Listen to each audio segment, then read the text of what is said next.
development on the industrial side to boost our defense capacity will have a positive consequences for our partners in the Indo-Pacific, certainly. Thank you very much. Richard, may I turn to you to address some of these, take maybe 3 minutes or so to tackle these. Well, firstly, if I could address the question from the US delegate. Australia has had direct contact with China in relation to the unsafe incidents which we have described. In respect of the, again, the contribution that was made by our Chinese colleague, perhaps the way to address that is to say this. In every relationship that Australia engages, and every relationship that Australia seeks to build, that includes with countries in the region, it includes our alliance partnership with the United States, but it also includes the multilateral relationships that we engage in. All of them, a precondition is that they are directed to supporting the rules-based order. That what we seek to do in the way in which we engage on a bilateral and a multilateral basis is to create relationships which support the rules-based order.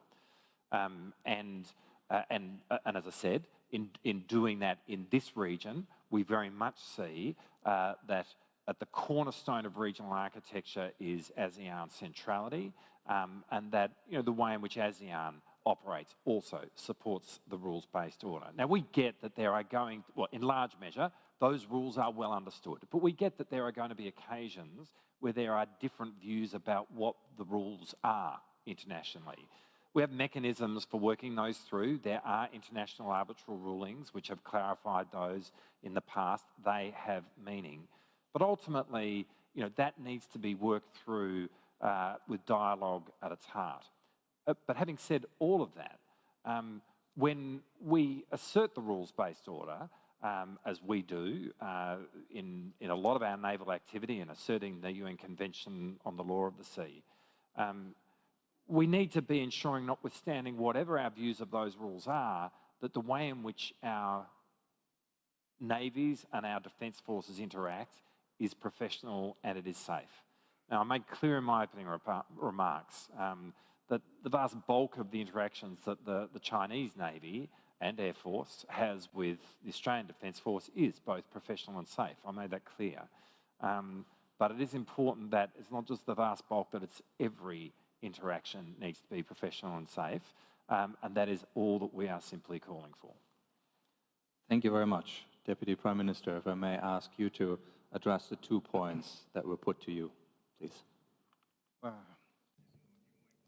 For the first question, I would like to thank the Vietnam participant regarding the Mekong River. For Cambodia and the Mekong River, normally we do not really have any major issue. Cambodians always respect the right and the riverine country, including Laos and Vietnam. Vietnam and Laos have also developed part of the Mekong River in the territory, and Cambodia supports all these development of our friendly neighbor nation. At the same time, I think the question may have related to the Phu-Non Dachau Canal of Cambodia that is currently under development. I have seen a lot of concern in the some of the Vietnamese media regarding the some of the issue like fishery or food security regarding the Mekong River. I would like to emphasize that the development of the riverine country, Cambodia would support. At the same time, in our Phu-Non Dachau Canal, we have carried out careful study over the years, and until 2024, we have the capacity to develop our own canal, and that would benefit a lot of Cambodian people as well as resolve the flooding issue in Cambodia. I support our Vietnam friend that what ASEAN can do or cooperate to resolve this. I support the role of ASEAN to study, and maybe it can resolve some of the issue or some of the uncertainty that is still misunderstood regarding the Mekong River. So I support the role of ASEAN for the discussion and to see how can we use the Mekong River in the best possible way. And I believe that the Vietnamese and Cambodian expert, as well as the foreign expert, can look at this development on these all countries that are related. So I think the our Funan-Dachau Canal will be inaugurated soon. Thank you. Regarding the second question, regarding our Japanese participant, regarding the recent military exercise with China, we have already completed it.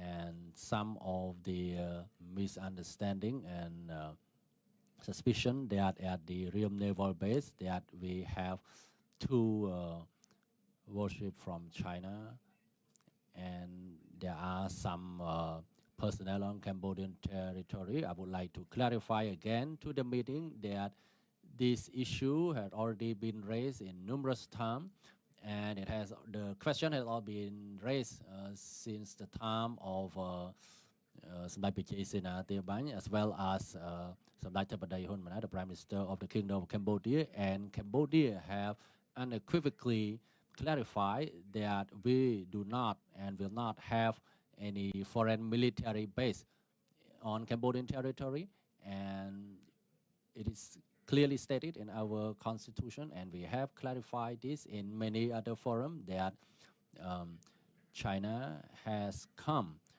to assist us in the military modernization.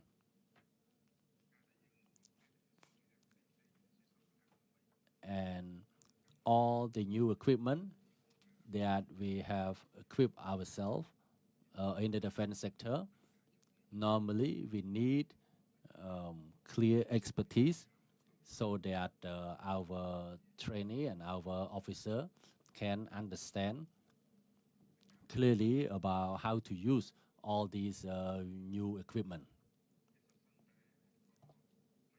And there are a lot of new equipment that will be equipped in our Real Naval Base.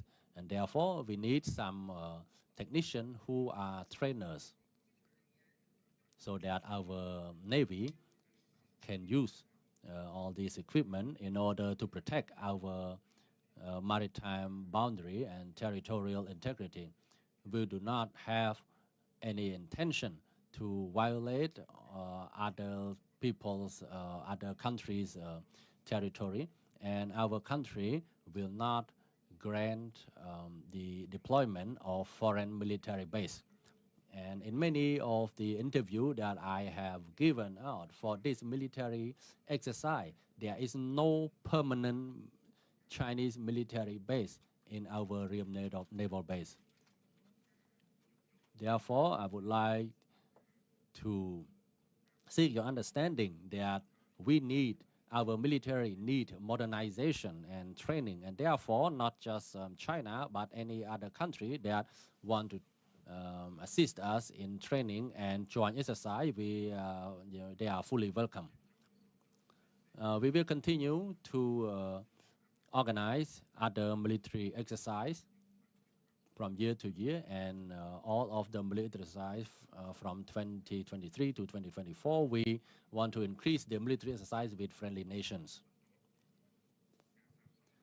After the completion of the Real Naval Base, there's nothing to hide for friendly countries.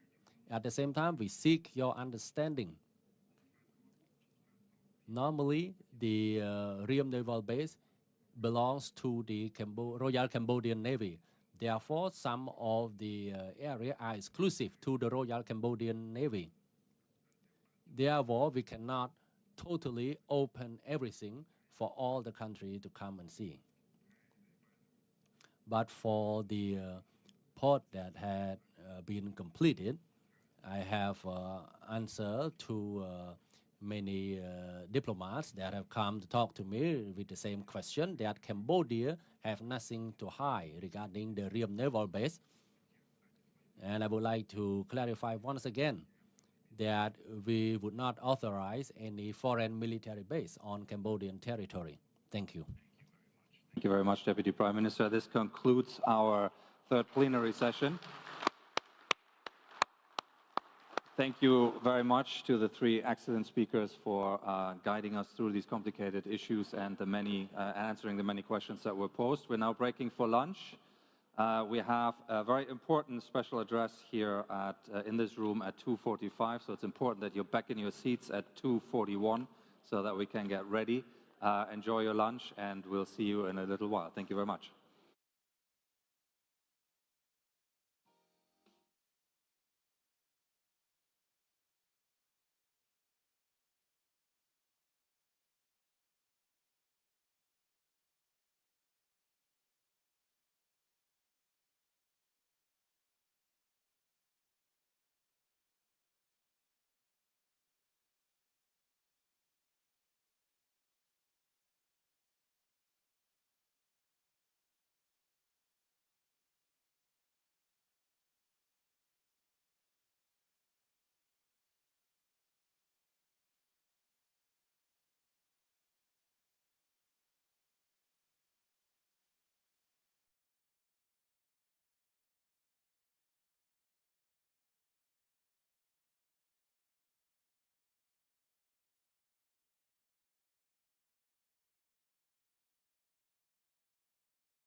Good afternoon, ladies and gentlemen. I do hope you all had an excellent lunch.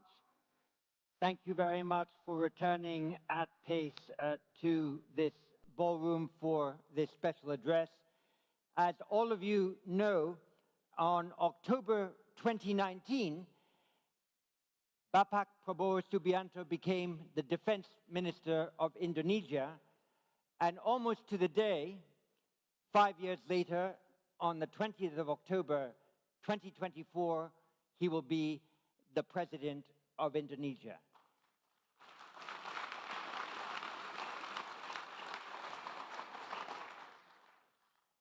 We are very honored that he's here with us. He's attended IISS Shangri-La Dialogues, IISS Manama Dialogues, a IISS Riyadh Defense Forum, so he's a very faithful supporter of the art of defense diplomacy. It's a delight that we have him here to deliver a special address, and I'd invite him to take the podium and speak in the special address to the 21st Shangri-La Dialogue. Bapak Prabowo. Thank you very much.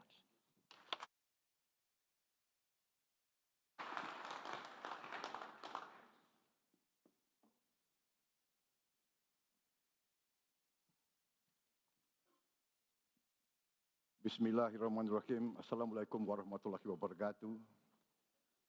Excellencies, fellow participants at the Shangri-La Dialogue 2024, ladies and gentlemen, distinguished participants, good friends, it is indeed a great honor for me to stand for the third consecutive time in the Shangri-La Dialogue here in Singapore. We gather here as leaders, as policymakers in the defense, security, and political field to engage in meaningful discussions which are crucial for enhancing peace and stability in our connected world. Sometimes we feel reluctant to attend these occasions because there is a danger that we do not communicate honestly and do not interact faithfully. We state our positions and we do not want to listen to opinions of others. However, today we are in a particularly sensitive moment in history. We are witnessing an increase in geopolitical tensions and continuous challenges of multilateralism due to the gravity and intensity of open conflict, blatant violations of international law, and the continued widening trust deficits between states. Distinguished participants, friends, now there is a lot of talk about the rule of law, rules-based order, etc., etc. But the geopolitical tension, the conflicts, the incidents that are happening as we sit here gives rise to disillusionment amongst many countries, especially the global south. Indonesia is of the opinion that in this world of ours that's getting smaller and smaller, collaboration, cooperation, compromise, respect for the national interest, the core concerns of others are very important in pursuing peace, security, stability, and prosperity. we are convinced that only dialogue and cooperation can be the effective tools for achieving these goals in our planet, which in reality has become smaller and smaller. Collaboration is the only way to achieve prosperity and harmony. Indonesia is firmly committed to deepening inclusive dialogue, concrete collaboration, as well as upholding international laws, especially respect for the national sovereignty of all states and the territorial integrity as enshrined in the United Nations Charter. Excellencies, the persistent conflicts around the world, most notably in Ukraine and Palestine, highlight the imperative for our continuous commitment to diplomatic dialogue and underscore the importance of international solidarity in our search for peaceful solutions.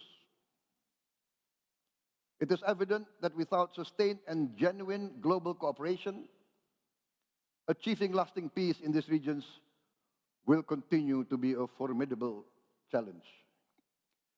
I wish to address the recent tragic events in Rafah, in Gaza, which have resulted in numerous innocent casualties, including children, women, unarmed civilians. These heartbreaking incidents compel us to urgently call for comprehensive investigation into this humanitarian disaster. Understanding the full extent of this tragedy is crucial to preventing such incidents from happening again. We are very aware that the Palestine problem is a long and historical problem. We are cognizant of the fact that both sides have legitimate concerns for their safety, for their right to exist, and for their prosperity. We are also cognizant of the fact that the resolution of this crisis must consist of mutual respect for the rights and the concerns of all parties. There cannot be a single narrative that is legitimate. As is often been repeated, Indonesia calls for a just solution to the problem, and that means the right of not only Israel to exist, but also the right of the Palestinian people to have their own homeland, their own state, living in peace. I would like now to comment on the most recent developments in the region. Why this is important for us? Because Indonesia is part of the Islamic world. Although physically we are not of the region, but what happens in the Middle East, what happens in Gaza affect the concern of the Indonesian people. Regarding the most recent development that we have just noted, heard, that is the most recent announcement by President Biden of the United States of America on comprehensive proposals for a ceasefire in Gaza. Although we have to further study the details of this proposal put forward and announced by President Biden, we do view this proposal as an important right step in the direction that we have to go. We view this as an important step forward. We are very pleased of news reports that representatives of Hamas has also voiced a positive response to these proposals. I would like also to express today Indonesia's commitment to support a comprehensive and permanent ceasefire as an important step towards a real and lasting solution, towards real peace between Israel and Palestine, and thus real peace in the region. It has been our conviction, along with many other states in the world today, that the only real solution to a lasting peace and security for both Israel and Palestine is a two-state solution. Indonesia supports all efforts and all measures that can fasten the progress towards that final two-state solution. In the meantime, we are prepared to do whatever we can to provide humanitarian assistance, as well as, when needed and when requested by the United Nations, we are prepared to contribute significant peacekeeping forces to maintain and monitor this prospective ceasefire, as well as providing protection and security to all parties and to all sides. We are also prepared to immediately send medical personnel to operate field hospital in Gaza with the consent and agreement of all sides. We are in discussions with our partners to expedite the deployment of this medical personnel. Indonesia also is very willing to evacuate and treat wounded Palestinian civilians and those needing hospital care in Indonesian hospitals.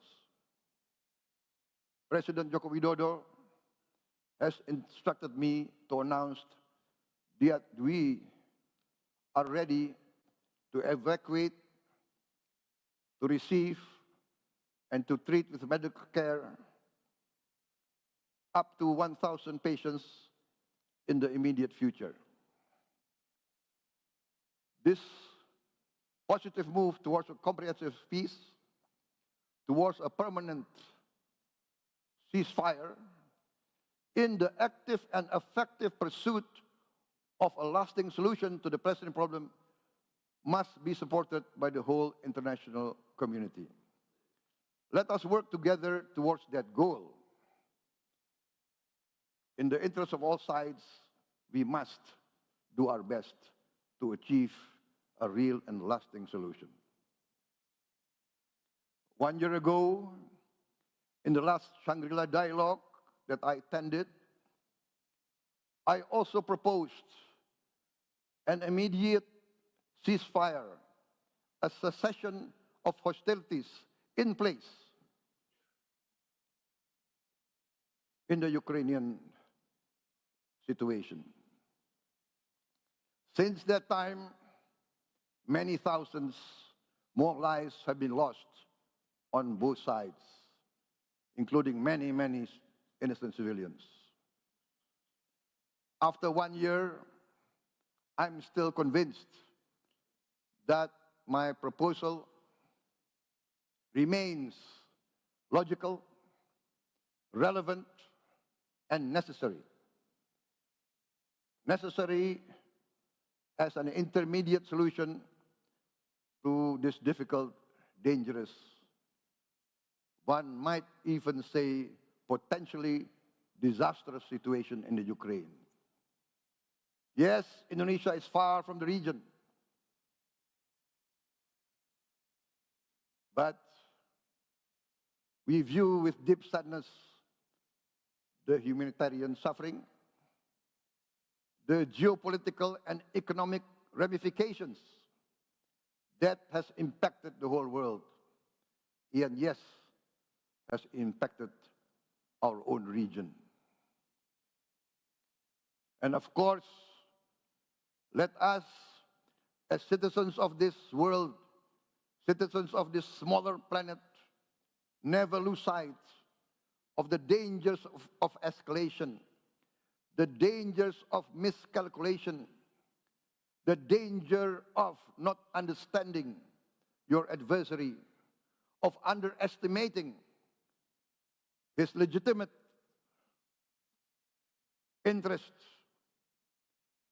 We must always be aware of the danger of escalation and the nightmare of nuclear war. Once again, I would like to reiterate my call for both sides to rise to the challenge of seeking a peaceful compromise in Ukraine for the sake of the people of Ukraine, the people of Russia, the people of Europe, and the people of the whole world. I'm convinced that real leaders will always opt for the best solution to protect their peoples. Ladies and gentlemen, in regard to our own region, the Indo-Pacific, especially Southeast Asia, we will always work towards collaboration, compromise, and cooperation. We call for restraint, patience, and caution to prevail amongst all the stakeholders in our region. Once again, we call upon the leaders of the great Chinese civilization, as well as the leaders of the United States and its Western allies, representing also the great Western civilization, to rise to the great responsibilities in their leadership role as global powers. We, the nations of this world, depend and rely and demand the wisdom, the statesmanship, and the benevolence of the great powers. We are convinced that the leaders of the great powers can coexist with each other, can cooperate, can collaborate in the pursuit of the common good of humanity. Great power, with great power comes great responsibilities. Our world has become smaller. Science and technology has given us the opportunity to better the livelihood of our peoples. But also, without wisdom, without benevolence, without goodwill, science and technology can also quickly bring disaster and catastrophe to our world. Nationalism must be balanced by humanity. Patriotism must be tempered by wisdom and respect for all fellow citizens of the world. Let us work towards that common good. Thank you very much.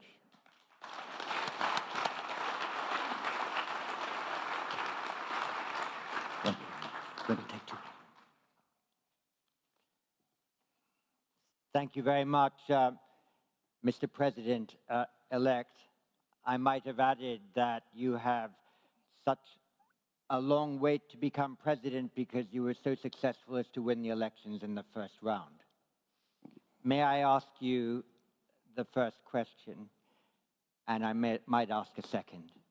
The first question on the conflict in Ukraine, following Russia's invasion of Ukraine.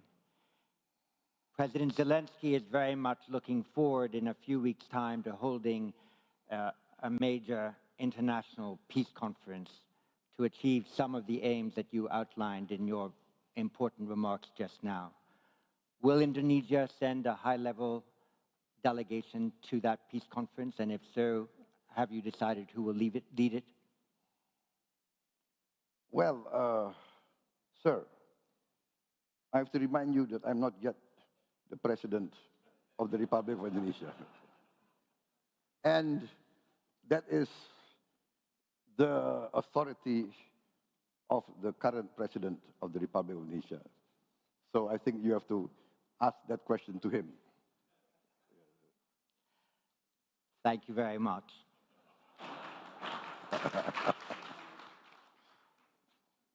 I'll turn to the audience for a couple of questions now, but I wanted to make certain that we had noted the remarkably important statement you made that the Republic of Indonesia is prepared, should the circumstances permit, to send peacekeeping troops to Gaza to sustain a ceasefire, and the important offer you made immediately to provide professional medical care to those who have suffered there. So thank you very much for that. I'll take a couple of questions before we close.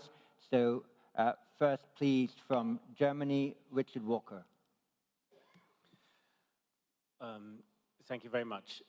Mr. Defense Minister, you spoke eloquently about the responsibility of China and the United States and the broader West, of the great powers, in the competition that they are taking part in. One gets a strong sense that some countries in this region are very concerned about this sense that they're going to be forced to pick sides in the years ahead. Can you just reflect on that? And this is a criticism that I sometimes hear, particularly directed towards the United States. Is there anything you would like to say about that? Thank you. And from Malaysia, Benedict Virasena. Thank you. Thank you, Minister Prabowo, for that excellent remarks earlier. So I'd like to ask just two questions. In your opening remarks, you brought up the point that there are countries that have stated their positions, but do not want to listen to the opinion of others. Can I get a bit more elaboration on which countries are you referring to? And my second question, on a more serious note, with great power comes great responsibility. I totally agree with you. Indonesia is the largest Muslim majority country in the world and also predicted to be the 7th largest economy in the world by 2030. What do you see as Indonesia's rising responsibilities moving on in the next decade? Thank you. Thank you. And from Timor-Leste, Iriana Freitas de Jesus Jimenez. Thank you for the opportunity. So my question is, what is your position on the negotiation regarding land and maritime boundaries with Timor-Leste as a president-elect and soon to be a president? And also, it is become your priority agenda by expediting this process of negotiation in a good faith, move forward and leaving past behind. Thank you. Thank you very much. Well, that's 4 questions, Babak Prabowo, so go ahead, please. Thank you. I think the first question from Mr. Richard Walker. What is our views concerning the US-China rivalry, or let's say competition? I think our views has been very well known by tradition, by history, by the political will of the Indonesian people. We must maintain a policy of non-alignment, of maintaining the best relations with all nations of the world. If we divide, let us say, the relationships within concentric spheres, the Indonesian policy, and one which I will promote, is the maintenance, the fostering, the enhancement of a good neighbor policy with all our neighbors. I've been convinced, personally as an amateur historian, that real security comes through very good relations between our immediate neighbors. This is part of our Asian culture.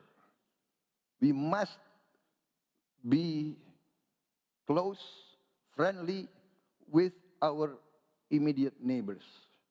That's our culture in day-to-day life. Because if our neighbor's house gets burned, who will help us? Will it be our cousin who lives in another city? Will it be our sibling who lives in another village? No, it will be the neighbor next to us. So this approach, along with my amateur study of history, convinces me that the Indonesian tradition of non-alignment, respect for all neighbors, respect for all countries, respect for all religion, all races, all cultures, all the great powers, is the correct way, and this we will maintain. So, regarding the issues between China and United States, we will always promote all efforts to achieve coexistence, to achieve collaboration, to achieve compromise. We must convince all leaders of all these great powers that they must put the common good, the common security, the common wealth of the whole world as top priority. That, I think, is our position, that we believe by engagement, by respect, by communication, by negotiation, we can solve many of these problems. We have had before military conflict with our neighbors. In my lifetime, we had conflicts with Malaysia, with Singapore. But now we are the best of friends. We resolved our differences without interference from any external power. We resolved our differences. We put an end to fighting with Malaysia. We put an end to fighting with Singapore. Now we are like brothers. Now we are talking of making perhaps a land bridge between Singapore and Batam, a land bridge between Malaysia and Indonesia. This is our tradition. Cambodia resolved long conflicts. East Timor, for many years, I was involved in the East Timor conflict. Now, can anybody imagine that I will sit on the same table with President Ramos Horta Can you imagine, maybe there's a photograph or a video last night. We were hugging each other. We were walking hand in hand. And he has invited me to East Timor. I'm thinking about it. Thank you very much indeed, Bapak Prabowo, for that special address, for your answers to questions, for giving us the honor of your presence here. It was vital that we had this address from you this afternoon, and we all thank you for your efforts. And good luck for the presidency.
Good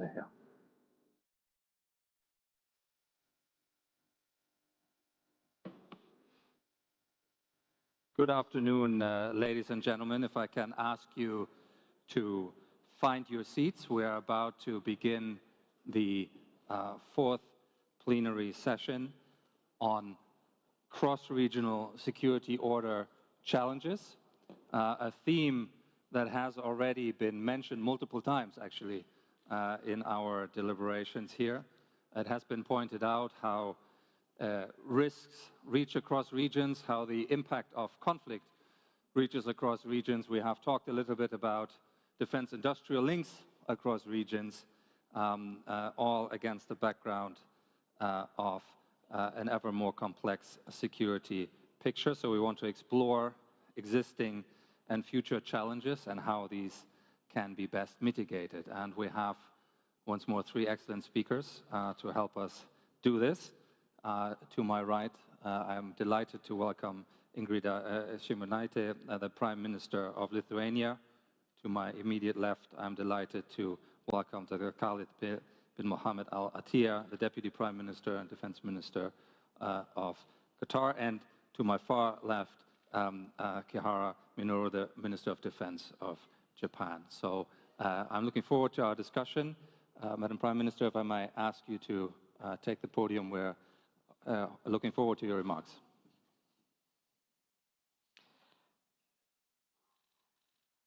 Ladies and gentlemen, esteemed colleagues and honorable guests, it is a true honor to address this distinguished assembly today at the Shangri-La Dialogue, a forum dedicated to fostering dialogue and cooperation on security matters.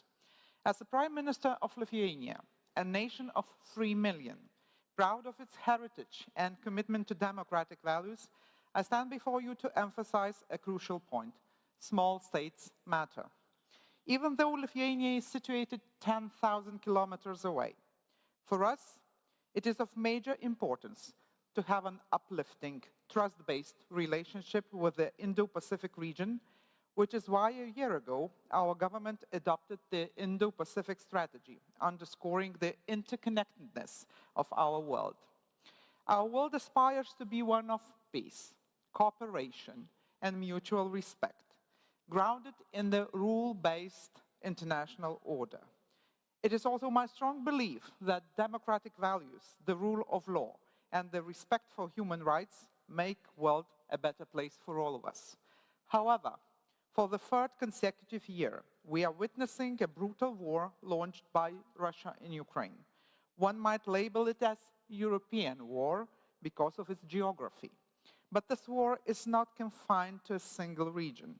It is an assault on democratic values and on the freedom of nations everywhere. It is rooted in the imperialistic ambition of an aggressor who has a permanent seat at the United Nations Security Council, whose mission is to preserve global peace.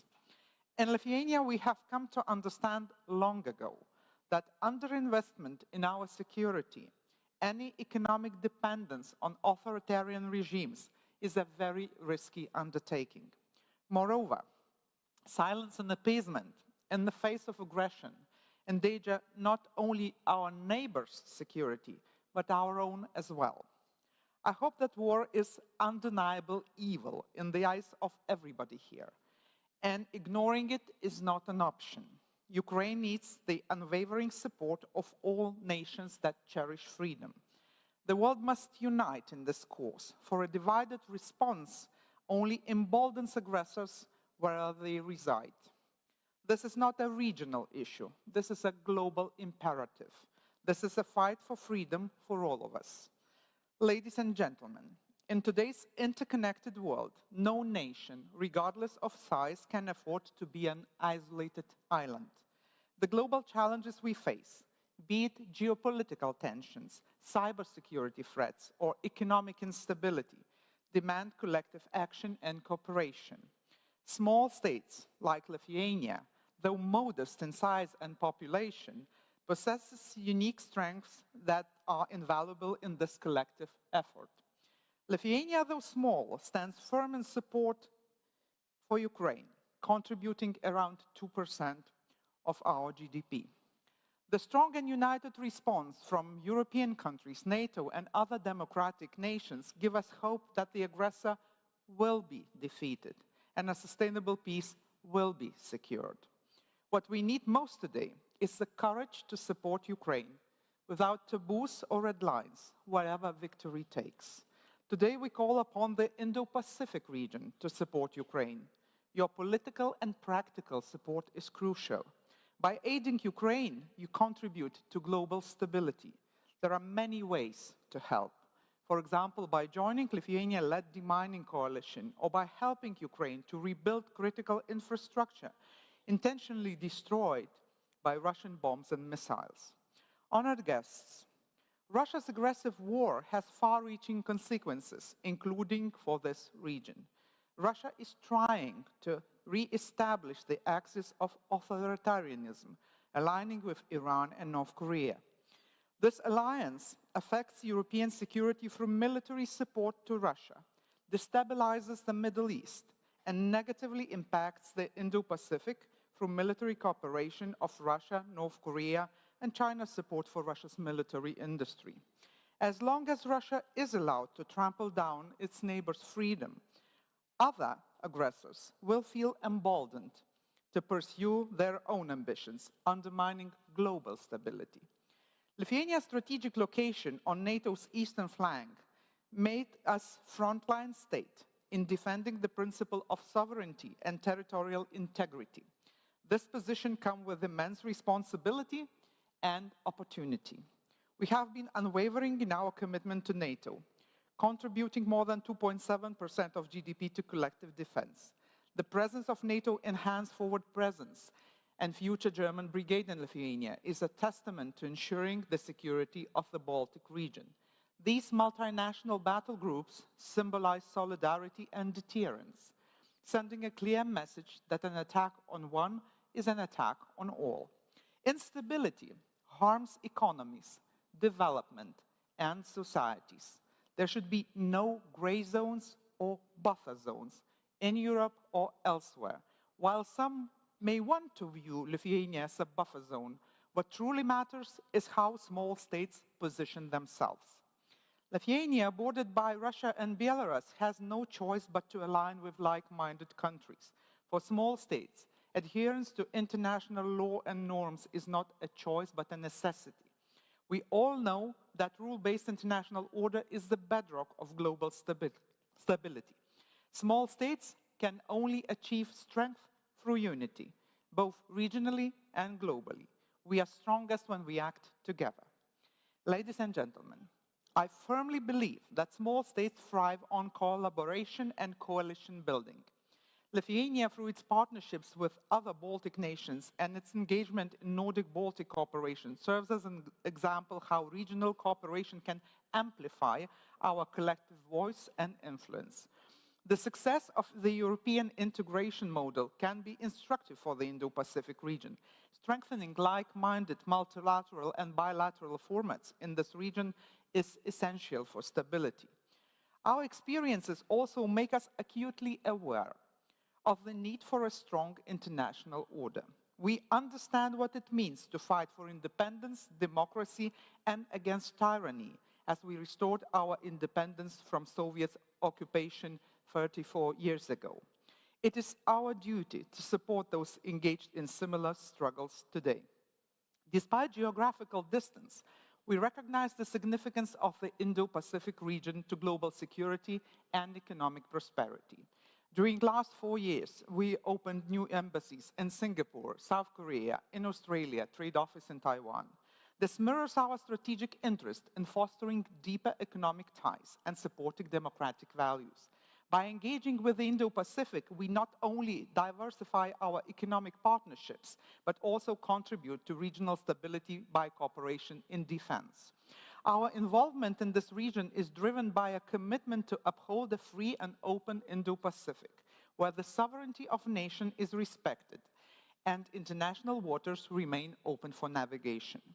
We have also invested heavily in building relations with other like-minded governments in the region, strengthening defense cooperation from cybersecurity, fighting disinformation, to increasing military cooperation. I'm convinced that these are important elements in building state and society resilience.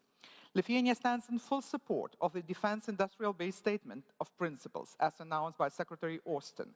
My government will support enhanced cooperation between Lithuanian defense industry and partners in Indo-Pacific region. Ladies and gentlemen, our approach to cyber defense is a case in point. Lithuania has become a leader in cybersecurity, not just by enhancing our own defenses, but by sharing our experience with allies and partners. This collaborative spirit is essential in countering the complex transnational threats we face today. Our regional cyber defense center in Kaunas could serve as a practical platform to deepen cooperation with Indo-Pacific countries. Equally important is to build our common resilience against disinformation. In this regard, I would like to point out a joint initiative of OECD and Lithuania to establish a training center for building democratic resilience and countering disinformation. Center is to provide training to representatives from OECD and partner countries to build capacity in identifying, mitigating, preventing, and countering undue foreign influence. The first group of international representatives will convene for training in Lithuania in a couple of weeks. Ladies and gentlemen, small states like Lithuania can and should play an important role in global order.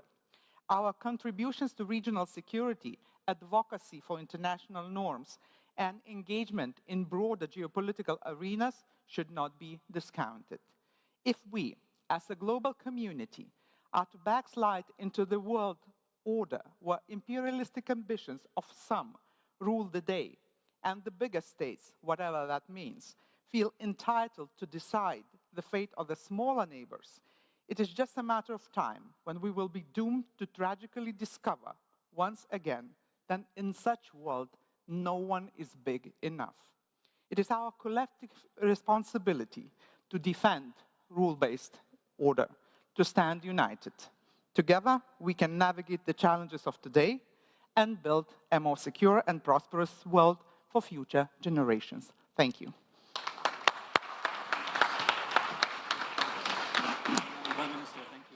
Thank you very much for those remarks, in particular the clarity with which you assess the situation in Europe and the global implications it has. I think that was a very useful contribution. Thank you also to pointing to a couple of really interesting areas for potential cooperation.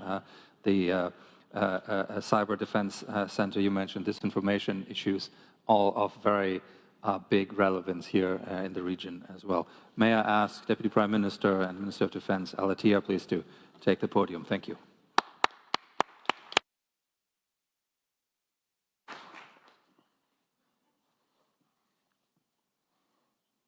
Your Excellencies, distinguished guests, good afternoon. I have long prioritized our engagement and participation in the IISS Shangri-La Dialogue for years now, knowing that very few do it as the IISS does when it comes to open and compelling debate.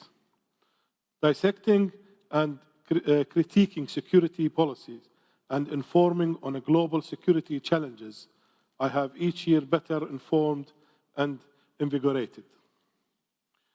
Our session this afternoon carries a heavy title, one that I cannot do just by tackling in a few minutes of speech. However, I do hope to shed a new light on Qatar's approach to meeting challenges of regional and by extension cross-regional security challenges.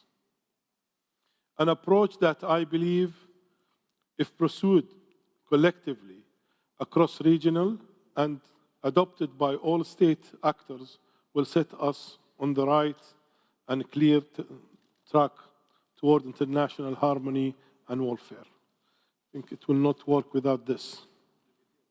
Thank you.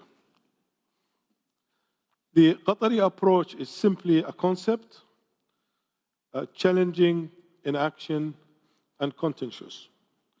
To those who reject change, the foundation of our approach, the bedrock on which we have built our Foreign and security policy is that our people and residents come first.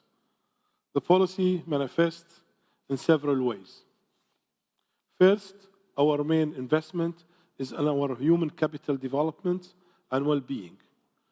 Spearheaded by our wise leadership, the education sector of Qatar is a shining star in both our region and beyond.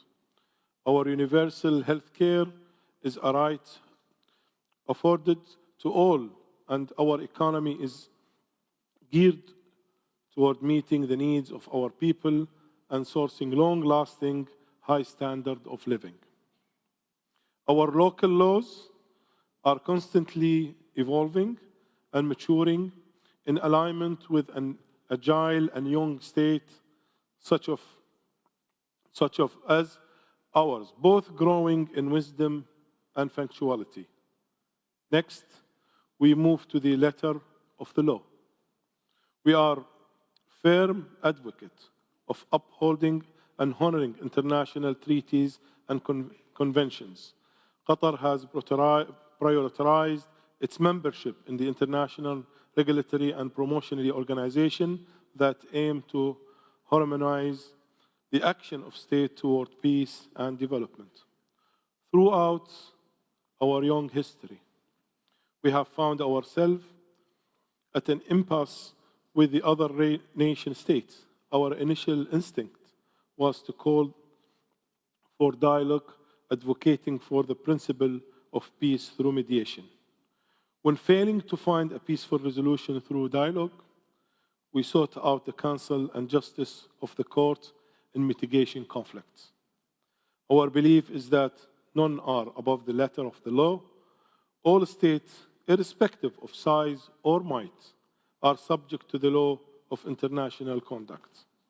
The significance of international law in representing our collective humanity is on full display. The role the ICJ has played in recent months in deliberating on the ongoing war in Gaza has essential to giving voice to the right of the Palestinian. The state of Qatar sees any opportunity to reaffirm its position on the justice of the Palestinian cause and the Palestinian people's legitimate right to self-determination. We speak today of regional and cross-regional alliance, yet a principle remains. Any alliance built on the idea of the continued subjugation of a people is an alliance doomed to failure. Honorable attendees, a hindrance to both regional cohesion and economic prosperity, regional and cross-regional struggles, force a nation to look at the capability in a new light.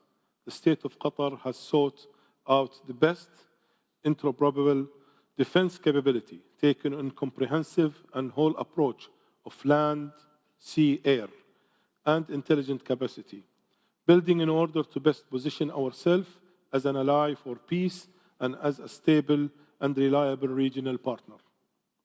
We have built on our long-standing foreign relationship and have sought out new global partners in order to consolidate our efforts in progressing our own security and contributing effectively in the collective security of the world. We have found through this process the effective communication is key. Often our interests with others are aligned. It is in the messaging and the receiving of said message that issues begin to arise. We have adopted a policy of open and consistent communication with our state partners, prioritizing dialogue and engagement. We are all able to point to events in recent global history that could have benefited from this approach, and Qatar continues to advocate for dialogue and endorse mediation as the main tool for conflict resolution and long-lasting peace. In order to successfully progress global security and to avoid challenges that triumvirate of national development, the upholding of the rule of law, and effective communication must operate as a partnership of three. For sustainability, regional and cross-regional security to take effect, and for us to all reap its benefit toward the collective security of nations and its people. Thank you for your time, and I look forward to the remainder of the session.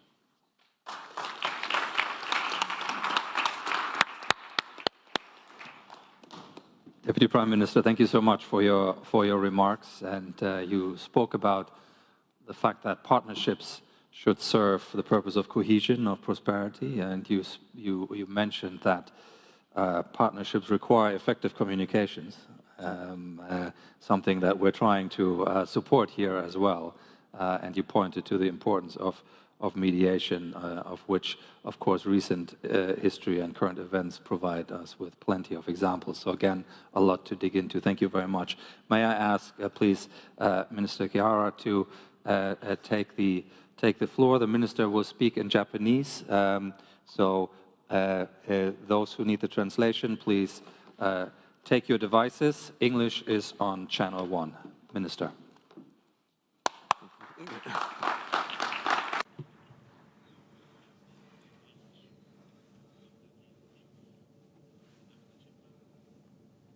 Chairman Emmott and distinguished guests, it is a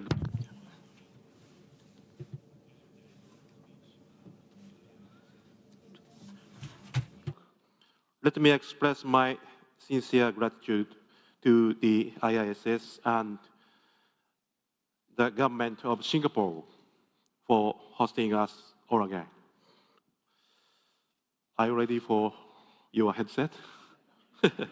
Okay, I'll make a...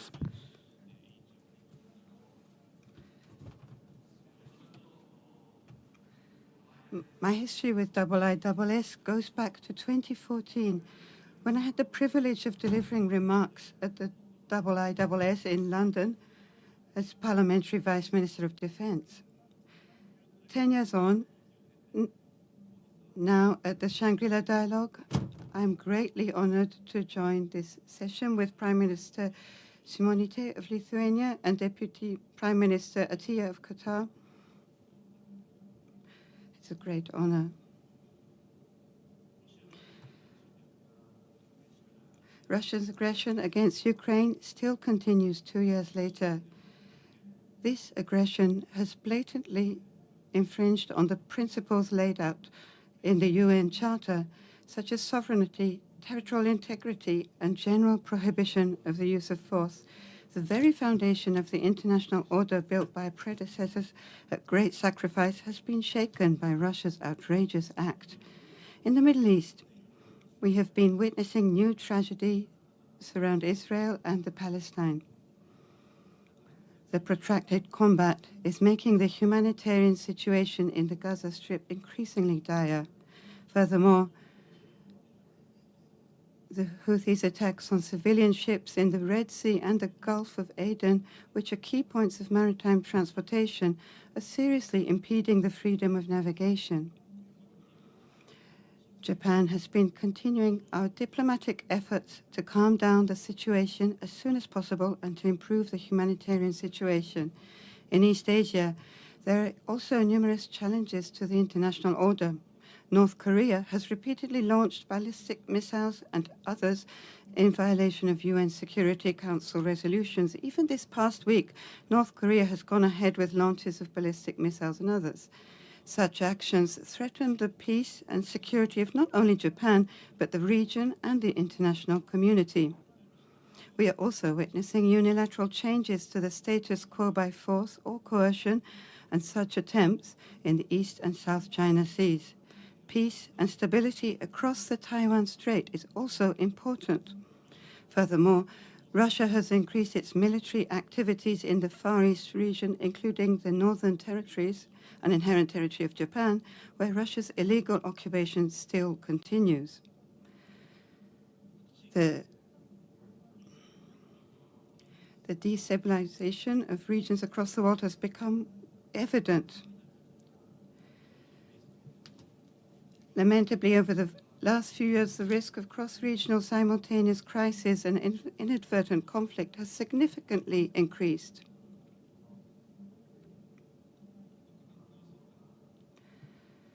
With such increase of the cross-border risks have significantly increased, while interstate competition is intensifying, we have seen the rise of cross-border risks. Security issues in a broad sense, such as climate change and natural disasters, cannot be solved without cooperation on a global scale, as borders mean little to these challenges. In an increasingly interconnected world, complex and wide-ranging issues have come to the surface. These issues are crossing or negating borders and boundaries in terms of geography, kinetic and non-kinetic domains, and military and civilian spheres. Facing such risks, no country can ensure its own security alone.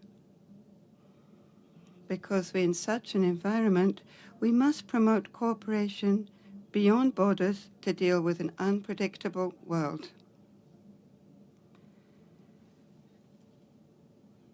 We cannot be optimistic about the security environment in the Indo-Pacific region where we have gathered today. In the Indo-Pacific region, one cannot rule out the possibility of a situation that could shake the very foundation of the international order.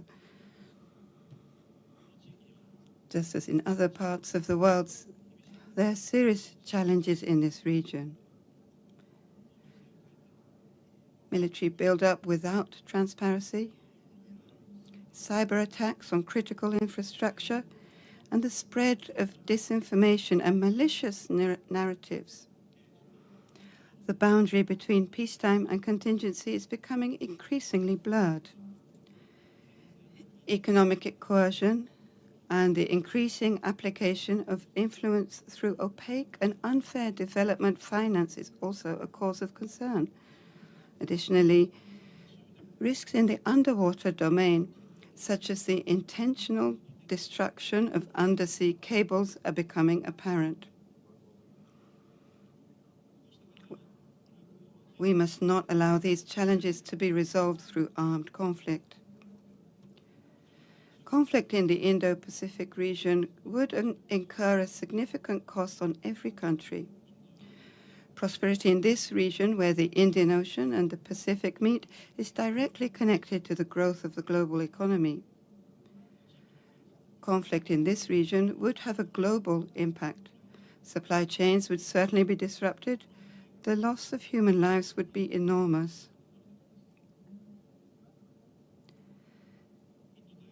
It is in the common interest of the entire international community to maintain pace and stability in the Indo-Pacific region. Japan stands at the forefront of these efforts. We are determined to lead efforts to uphold and reinforce a free and open international order based on the rule of law, utilizing a network of countries that share this goal.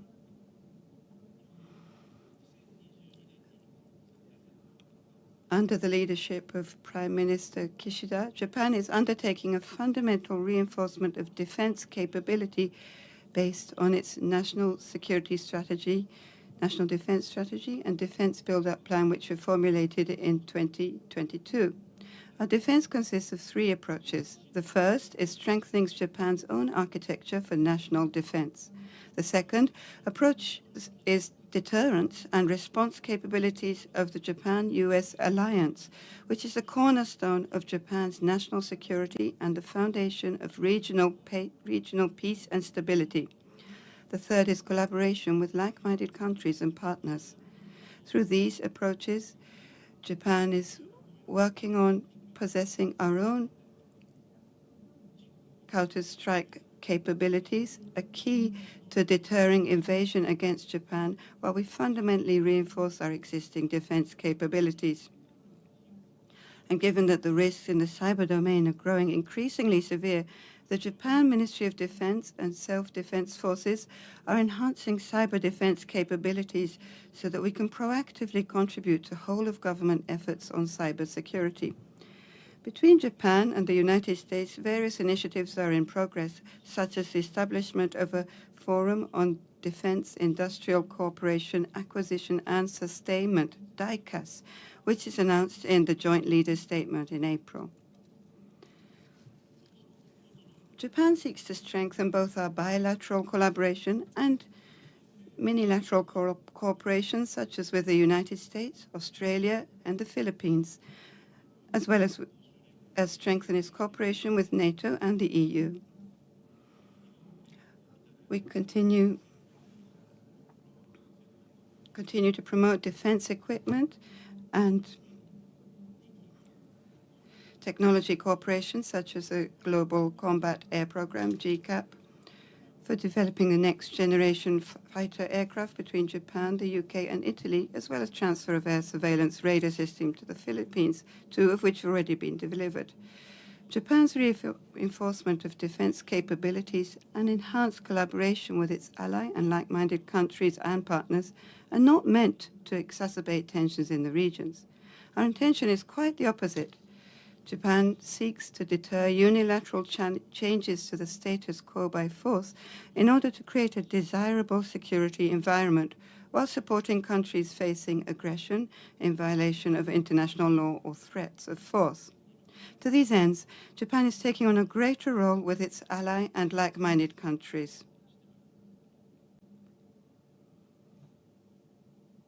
To make deterrence more robust, intelligence, surveillance, and reconnaissance, ISR, is critical. Recently, disinformation and malicious narratives are constantly disseminated by foreign actors using the latest technology, including generative AI, through various channels like social media, aiming to undermine the credibility of Japan, our ally, and like-minded countries. There have also been attempts to change the status quo through the use of law enforcement agencies. As the boundary between peacetime and contingency has become increasingly blurred, our ability to accurately grasp what is happening is critical. Japan puts priority on ISR that ensures seamless, continuous situational awareness at sea and in the air surrounding Japan. Additionally, amid the complex security environment, it is vital to improve our capabilities by fully utilizing cutting-edge technologies. Japan promotes the incorporation of advanced technologies such as surveillance with unmanned assets, as well as analysis, projection of information, and support with decision-making using AI. The improvement of situation awareness capabilities is not something we do alone. With our ally and like-minded countries and partners, Japan works on enhancing regional capabilities every day. Among Japan, the United States, and the Republic of Korea, real-time sharing of North Korean missile warning data is already in operation. We strengthen the rule of law at sea by sharing maritime domain awareness data with countries in the region through Indo-Pacific Partnership for Maritime Domain Awareness, IPMDA, a joint initiative of Japan, the United States, Australia, and India. We support the improvement of monitoring and surveillance capabilities for both maritime and air domains of friendly countries through the Official Security Assistance, OSA, as well as the transfer of defense equipment and technology. Each country monitors the sea and air, shares information, and ensures swift responses in times of emergency. Enhancing such situational awareness capabilities is an integral part of peace and stability in this region, and Japan will continue to support this endeavor. We believe that cooperation with like-minded countries and partners should be expanded beyond what we have today. Russia's aggression against Ukraine, the situation in the Gaza Strip, and attacks on civilian ships in the Red Sea and the Gulf of Aden have demonstrated the importance of collaboration regardless of geography. For instance, between Japan and Europe, including Lithuania, who is also present here today, substantial cross-regional collaboration is growing. Cooperation on cyber and women, peace and security, PS, as well as joint training with European countries are a prime example of that effort. Of course, Japan remains committed to cooperation within the Indo-Pacific region. We continue to closely cooperate with ASEAN to support their centrality, unity, and resilience. With Pacific Island countries, Japan promotes cooperation towards the realization of the 2050 strategy for the Blue Pacific continent, respecting their centrality, unity, and ownership.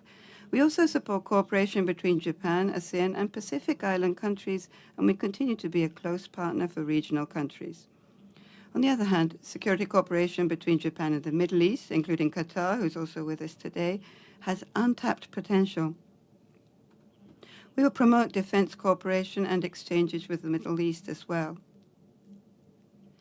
Japan will respond to cross-regional issues in an interconnected world and work together with friends throughout Europe and the Indo-Pacific who share the goal of protecting peace and stability in the Indo-Pacific region and the world.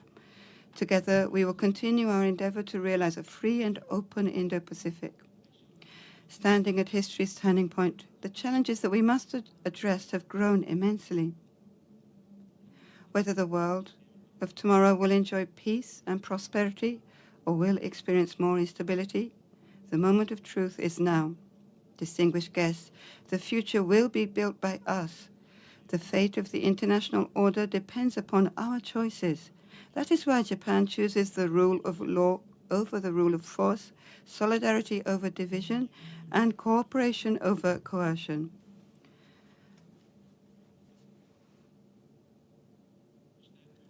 Our challenges cannot be solved by one country alone. Let's make these choices together and work together towards a better world.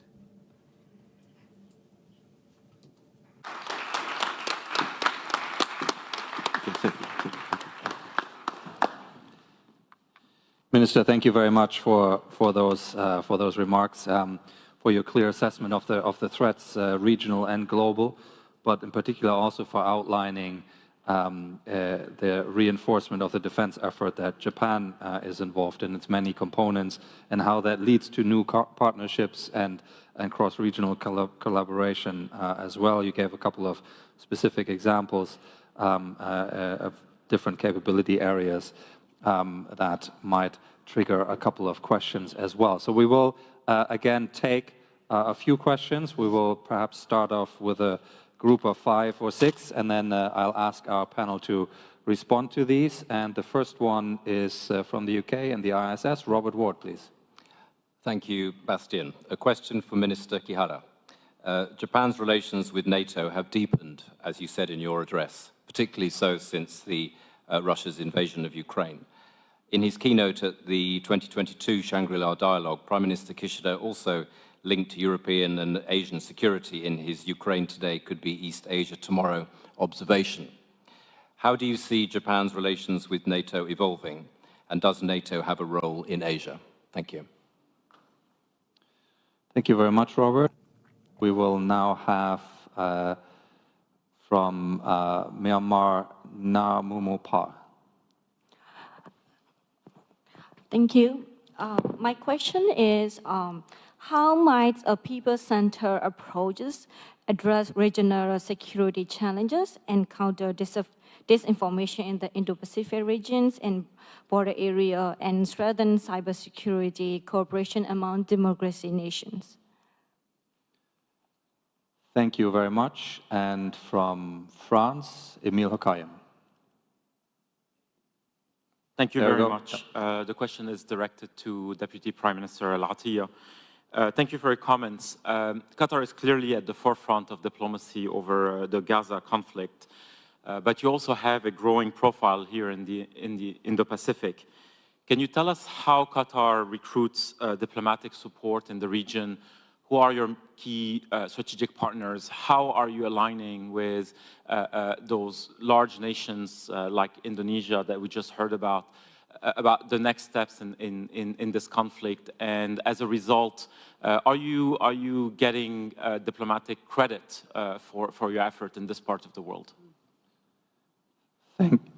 Thank you very much. From the United States, Ishan Tharoor, please. Thank you very much. My question is for Prime Minister Simonite. In the preceding session, President-elect Prabowo talked about the growing disillusionment in the Global South over Western talk about the rules-based order and international law. I think he was referring to the perceived double standard in the way in which the West talks about these principles when it comes to both the crisis in Ukraine and the crisis in the Middle East. In your view, as we've seen over the catastrophe in Gaza over the last 7 months, the mounting civilian death toll, the humanitarian crisis, and indeed the angry geopolitics that have surrounded it, has any of that, in your view, impacted your allies' ability to generate the kind of solidarity and support you want to see from, say, the Global South for Ukraine? Thank you, and we'll take perhaps 1 or 2 more in this round. From China, Song Xue. Thank you. This question is directed to Japanese minister. So, United States is likely to ban TikTok in the coming month due to alleged security threats. I would like to know the stance of Japan and if Japan is going to follow US to ban TikTok. Okay, a very specific question there. I'll take 1 more in this round. John Rain from the UK. Thank you, Bastian. My question is for Prime Minister Simonite, but other members of the panel may wish to comment. You said that small states matter. My question is, do they matter to each other? What would you say to small states who have chosen to take a very accommodating policy position towards Russia and China, in contrast to the bold, defiant strategy which Lithuania and other Baltic small states have taken? Thank you very much. So we'll take those 6 or so, and I'll invite the panel to address these questions. I'll go in the order in which they have spoken. Prime Minister, you had a few points directed to you. Can you please tackle those? Well, I thought there was a question about disinformation. That was a general question. Yeah. And this is something that is, I think, more and more realized by countries around the globe, because although not 100%, because it was usually thought that for some reason, if you live close to Russia, like we do, we will be more prone to disinformation and propaganda and use of fake news and activities on social media. Because Russia was known to be quite active in this, but I think this is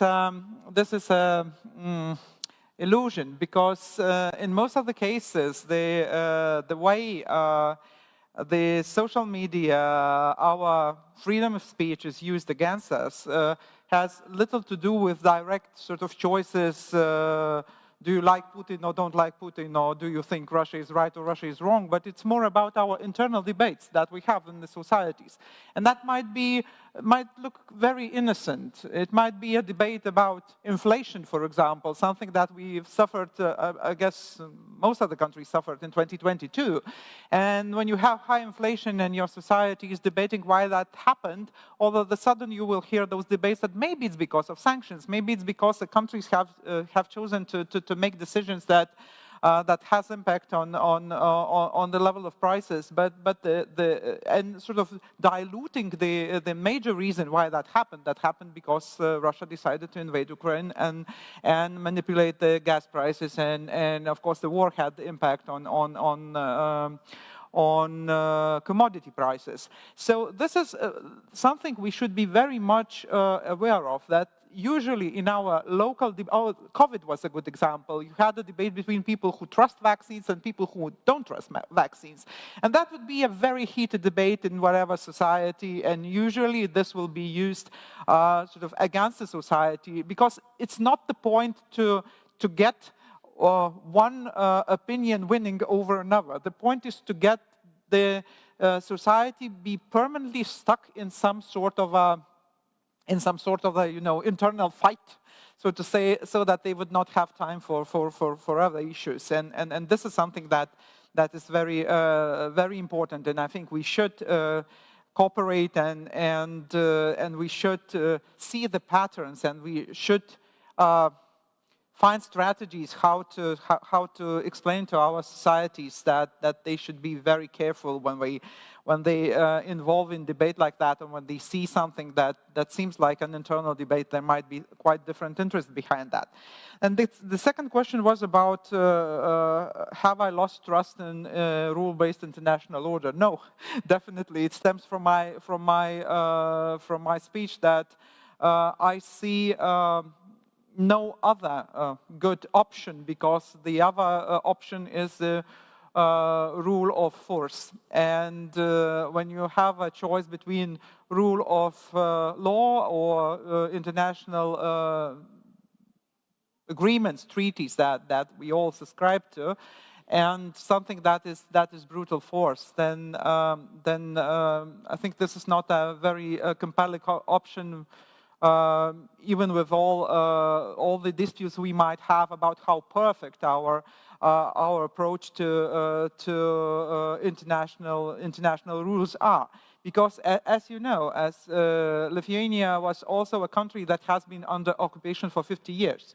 And many countries never recognized the occupation of Lithuania, but nevertheless, we were behind the Iron Curtain, and nothing happened much until 1989 and 1990, when we were able to restore our independence. And we were not recognized from the day one, when we decided that our state is reborn. So we could also speak about those, double standards at some point of our life. But I see no other option for small states to survive and not to be a sphere of influence or buffer zones of somebody's if the system crashes. And then the last question was about whether small states matter to each other. Was that the question? Yes, of course. Yes, of course. Thank you, Prime Minister. Can I turn to you, Mr. Alatia, to perhaps speak a bit about Qatar's evolving partnerships in the region in particular?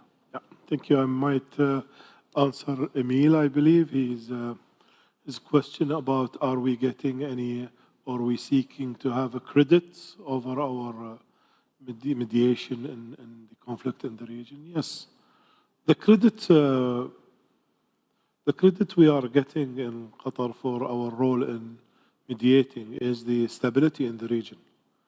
If you are in our place, you will understand that Qatar is obligated toward the world. We supply 30% of the world energy, and we are obligated for that stability in the region. At the same time, for the prosperity of our people. And we took this position because of our wise leadership. That we are in a place where you cannot belong to any bloc. You have to create a platform where everybody can come and change their thoughts and ideas. And whenever we had a chance to mediate conflict peacefully, we won't delay. In the end of the day, as I said, the credit we are getting is the stability of our region and our people. And, this is the way we see it, and this is the way we will continue. And this is why we only do friends and, increase our ally around the region and beyond. Thank you very much. You want to say Part of Emil's question was about interacting with some of the larger states in the region. Is there something that changes in that approach compared to what you just said? No, actually, we would always, when we have an, like, for example, what's going on in Gaza today, we are working closely with the United States and Egypt and other countries to solve this, this matter.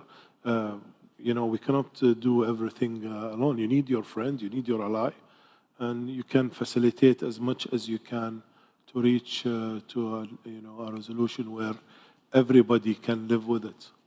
Thank you very much. Kara-san, may I ask you to address the questions that were put in your direction, please? Okay. First of all, NATO, the relationship with NATO, I think there was one question about that. Certainly, Japan is not facing the North Atlantic. However, when we think about the relationship with NATO, there are 3 points. The first one, the Indo-Pacific region is actually connected to the North Atlantic. This one ocean, definitely. The second point, the concern that the NATO is facing is it can happen in Indo-Pacific region of the attempt to change the status quo by force. It can happen. And as I mentioned during my speech, I said this, and the one country cannot solve the countries, the like-minded countries. We have to work together and work against the oppressive the countries. There are many countries in NATO, and that's why I think we can cooperate with NATO. And the second point, the Japan's the security relationship with U.S., how it will be in the future. By March next year, that we are going to establish integrated the campaign the office, and that we are going to enhance the command the system. And also that we are going to operate the counterattack more effectively, and evolve our activities, and also enhance the cooperative activities. For Japan, U.S. is the only ally, and we are going to promote a variety of activities in a wide area with them. A final round of 5 questions or so. I'll ask for brief questions, please, so that we can get a concluding round of comments from the panel, please. And the first one from Japan, Tadashi Maeda, please. Thank you, Bastian. My question is not going to Defense Minister Kihara because I know him very well. So my question is going to Prime Minister Shimonite of Lithuania. Also, Defense Minister Kihara also referred to that what's happened to Ukraine may happen to Indo-Pacific in the future. That's true. My question to Prime Minister is that you talk about that you are now surrounded by the Kaliningrad and also Belarus in your neighbor. So you have very much imminent threat you feel. So you refer to that your concern on the Russia-China partnership. And my question is that that's one of the reasons, element that the EU withdrew from 17+1 most recently, and also you opened at the new office in Taipei. That's cross-related or not? Thank you very much for that question. We'll take a few more, as I said. Paul Fraioli from the US. Thank you, Bastian. My question is directed towards Prime Minister Shimonite.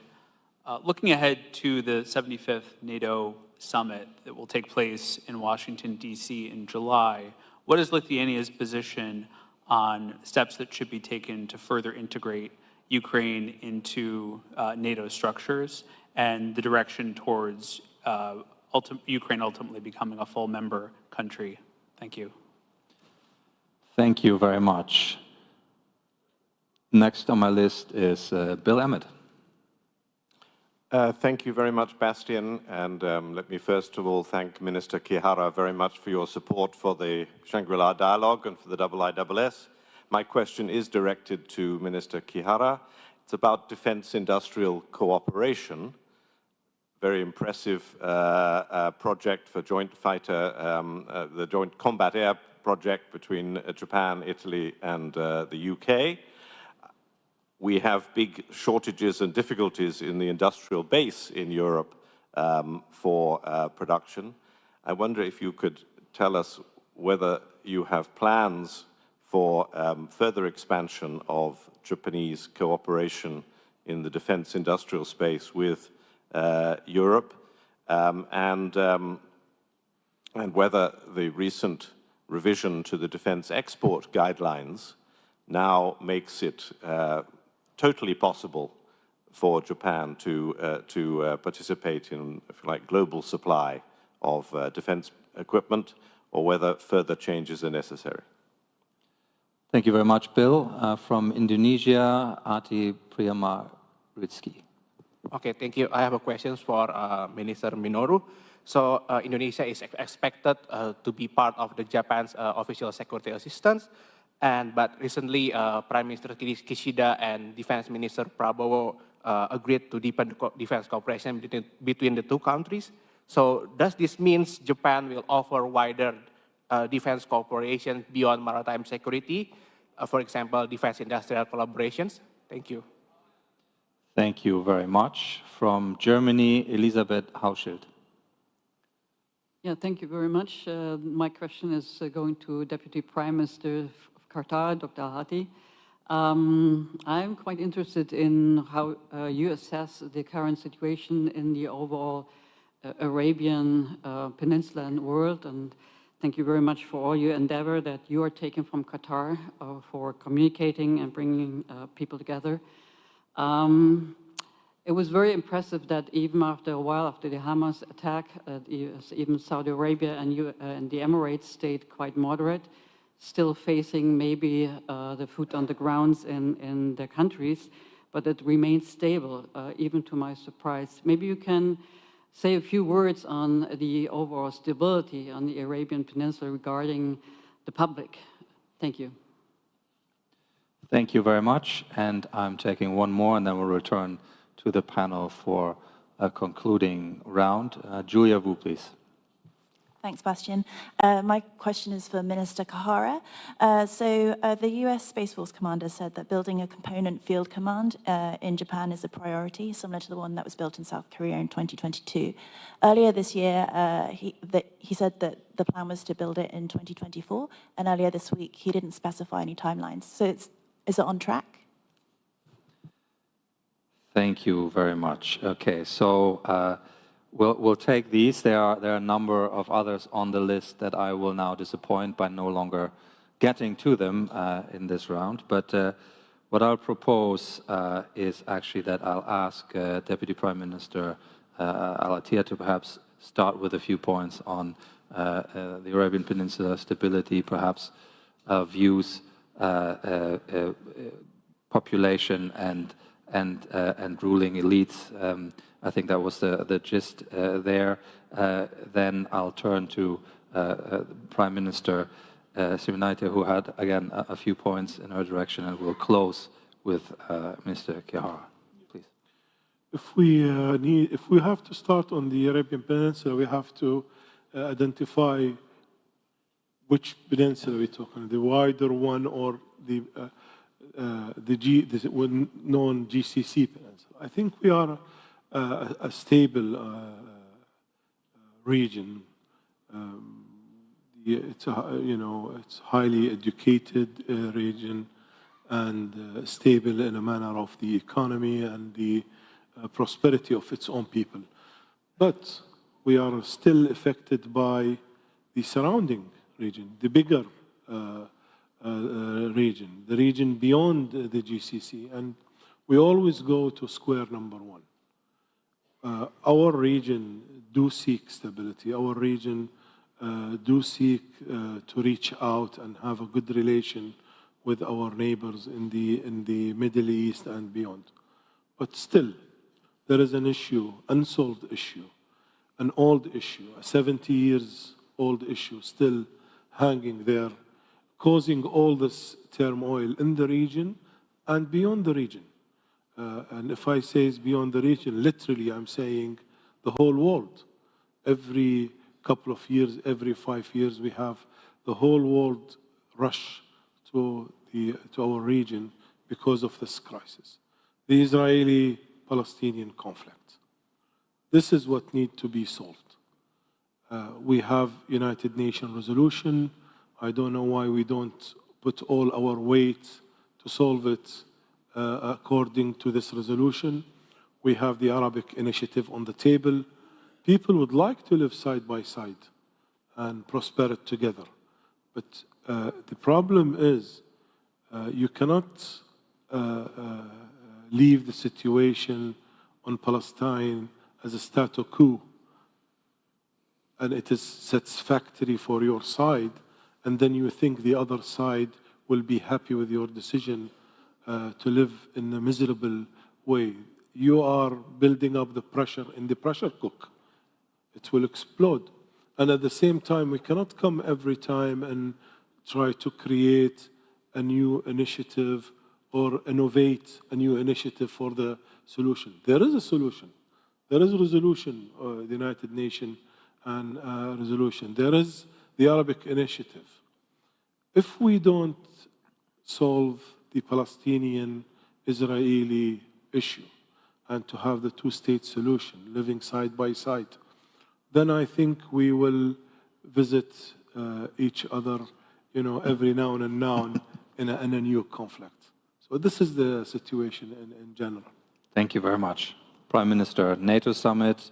And Russia, 17 China. plus 1 and, Yeah, and 17 Taiwanese plus 1. representative office. So I will start from the first one. Although the war in Ukraine started, as a matter of fact, not in 2022, but in 2014, when Russia annexed Crimea and invaded Donbass.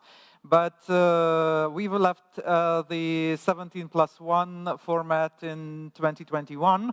And that was the year when we took the decision to open the Taiwanese representative office, and it was before the full-scale invasion.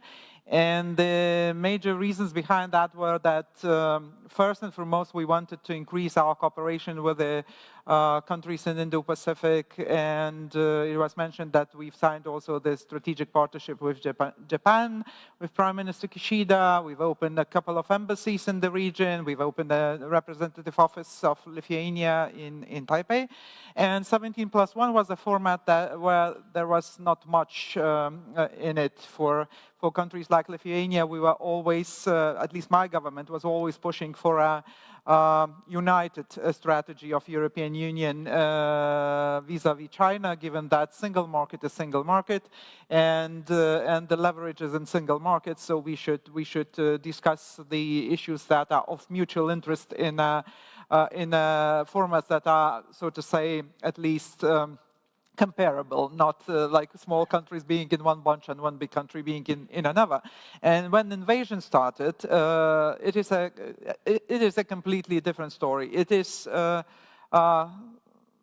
unfortunate to see that, decisions that are being made by European countries, by our transatlantic partners, by other countries in other regions, to impose restrictions and sanctions in order to reduce the capacity of Russia to continue this war is being counterweighted by supportive shoulder of some jurisdictions, including China. So I think for us that left more of the debate whether the whole concept and the whole idea of the government was right or wrong within the country, but historically in a timeline that was sort of different, and the time points were different. Now when it comes to Ukraine and NATO, you of course know that Lithuania and other Baltic states are amongst the staunchest supporters of Ukraine's membership, both in NATO and also in the EU, because we see that as a geopolitical interest of ours as well, not only of Ukraine, not only of NATO, not only of EU, for this to happen. But Of course, it's not easy, given that our enthusiasm is not always shared by some of our friends, and of course there will be a very intense debate on what the summit can decide on. But what I would think we should preclude from happening is showing no progress of Ukraine's path towards NATO membership.